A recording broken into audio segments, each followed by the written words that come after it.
দেড় যুগ দক্ষিণ আফ্রিকার ব্যাটিং লাইনআপের বিশ্বস্ত এক বটগাছ হয়েছিলেন তিনি। চীনের প্রাচীরের মতোই সলিড ছিল তার batting technique. Straight drive, lofted cover drive কিংবা ফ্লিক, তার খেলার সব শটই ছিল চিত্রকরের আঁকা বিখ্যাত চিত্রকর্মের মতো।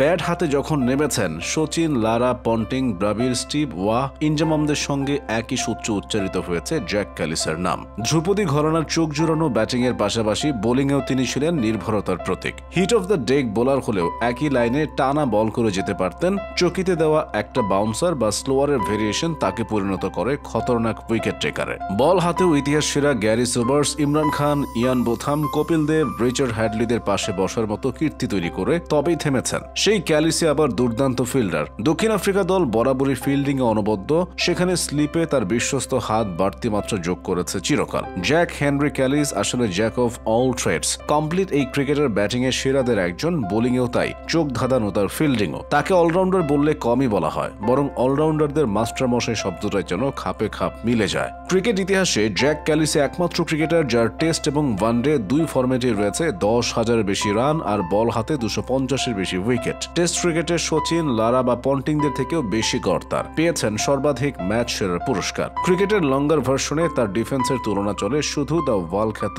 রাহুল দ্রাবিড়ের সঙ্গে। ম্যাচের পর ম্যাচ, বছরের পর বছর রাগের ফল্গু ধারা বয়েছে তার ব্যাট থেকে।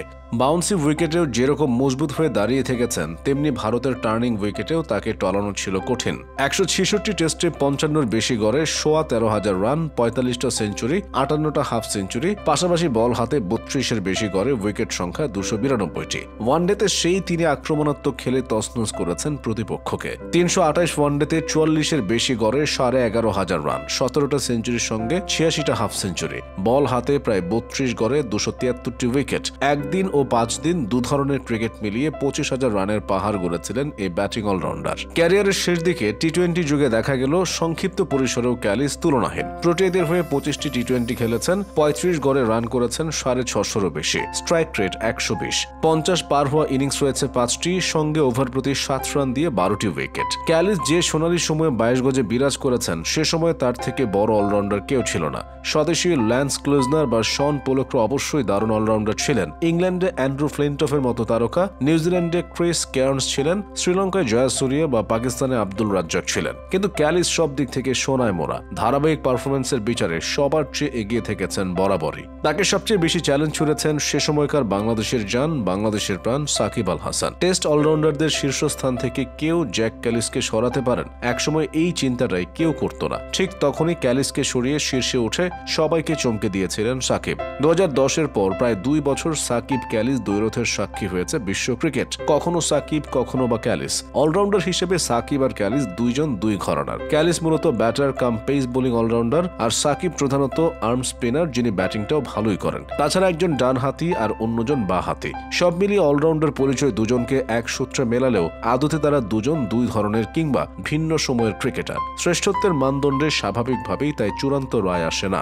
বোলার জ্যাক ক্যালিসকে সাকিব ছাপিয়ে গিয়েছেন ঠিকই, তবে ব্যাটার জ্যাক ক্যালিসকে ছাপিয়ে যাওয়া অসম্ভবেরই নামান্তর। আবার বিশ্বকাপের পরিসংখ্যানে ব্যাটিং বোলিং দুই বিভাগেই জ্যাক ক্যালিসকে টপকে গেছেন সাকিব। তবে কারো ভাগ্যে জোটেনি বিশ্বকাপ শিরোপা। সাকিব নিজে একবার বলেছিলেন, ক্যালিসকে নিয়ে যতটা আলোচনা হওয়া উচিত ততটা ঠিক হয় না। ক্যালিসের দুর্ভাগ্য, তিনি ভারতে জন্মাননি। ভারতের হলে সচিন টেন্ডুলকারের মতোই মাতামাতি হতো তাকে নিয়ে। আসলে এত অর্জন আর রেকর্ডের পরেও ক্যালিস সেভাবে লাইমলাইটে থাকতেন না। তার ব্যক্তিত্ব আর চলার পথটা ছিল অনাবেগী, সব গল্পের সমাহারে পরিপূর্ণ অধ্যায়ে ঠাসা। উইজডেনকে দেওয়া এক সাক্ষাৎকারে বলেছিলেন, আমি ফোকাসে থাকতে পছন্দ করি না। আমার কাজ পারফর্ম করা, তা যত ভালোভাবে করা যায় এবং সেটা করতেই ভালো লাগে। লোকে কি বলছে তা নিয়ে আমি একদমই বিচলিত হই না। তবে অর্জনের খাতা যত ভারী হোক, দক্ষিণ আফ্রিকার চোকার্সে পরিণত হওয়াতে দায় রয়েছে ক্যালিসেরও। দৃষ্টিকটুভাবে সেমিফাইনাল বা বড় ম্যাচে নিজের সেরাটুকু দিতে পারেননি তিনি। এজবাস্টনের 99 বিশ্বকাপের সেমিফাইনালে হাফ সেঞ্চুরি করলেও ম্যাচ জিতিয়ে আসতে পারেননি। ঘরের মাঠে 2003 বিশ্বকাপেও তেমন আলো ফোটাতে পারেননি। 2007 বিশ্বকাপের সেমিফাইনালেও চরম ব্যর্থ।